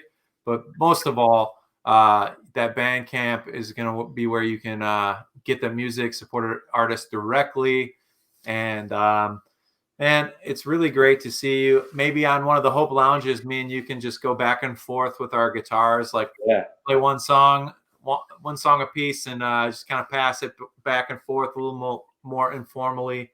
Because I love that. Yeah. Shout out to your sister Katie. Katie. Yes, indeed. She says, "I love to play this album for your soon-to-arrive baby niece," which is the cute. Yeah, thank you for interjecting with that. I meant to. Katie's been signing off in the chat, watching from Austin, Texas. So woo, Katie, we love you. Love you, sis. Yeah, and amazing talents down there too. So maybe we'll get her on here someday to talk about all the cool things that she does. Without further ado, let's listen to Restless Mind and just soak it in. Thank you, man.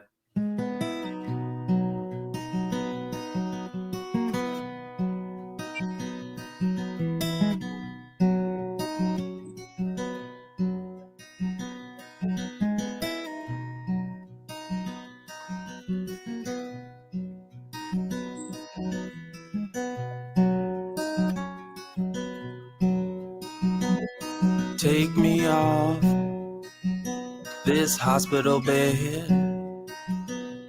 Give me some drugs that will clear my head.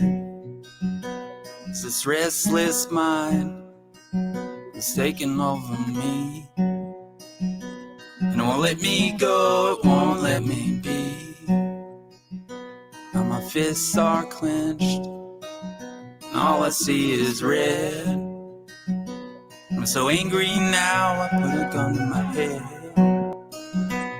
and I hear the rain tapping the window pane. It's waking me up to see it's all the same. Not sure I'll get back to from where I came.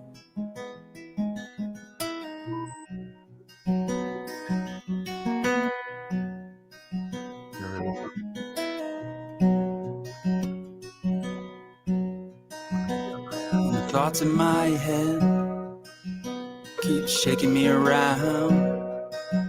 I'm not sure anymore where I belong.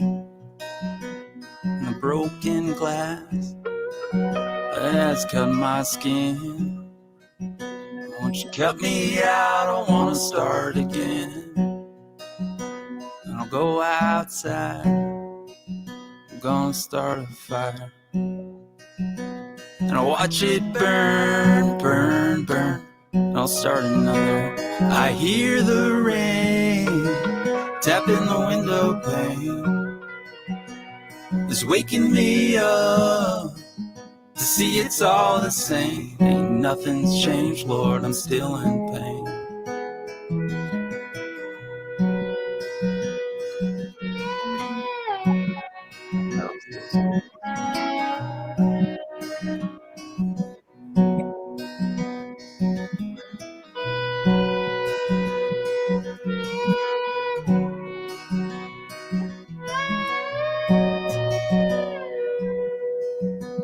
The moon will rise while the sun it fades.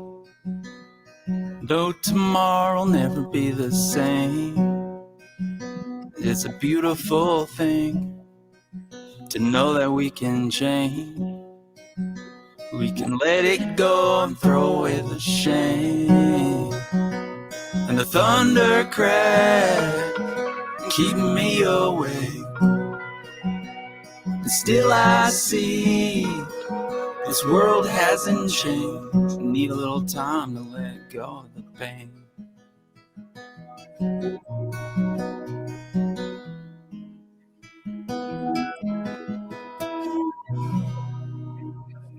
Oh yeah, let's clap. Oh wow. for that shit. Thanks, Dan, for playing that. Oh man, I can't thank you enough for all you do. And Thanks for having me. Yeah. Yeah. Dave asks, I'm like, yeah, you fucking know this man is the man. Talented, kind, brilliant. Thanks for sharing your knowledge. Thanks for sharing your music, and sharing your love with this world, man. You're amazing. You guys are amazing. I just wish I could jump over there, give you all big bear hugs. Oh, you give great hugs. Great bear hugs. Great bear hugs, this guy. And thanks again to Dan, our showrunner. Thank you to Brad Bocci, engineer extraordinaire. Sydney Boudelier for background vocals. Amanda, background vocals. Yeah. Probably some of your Mike. neighbors. I sang some background vocals. Some of your neighbors, maybe even.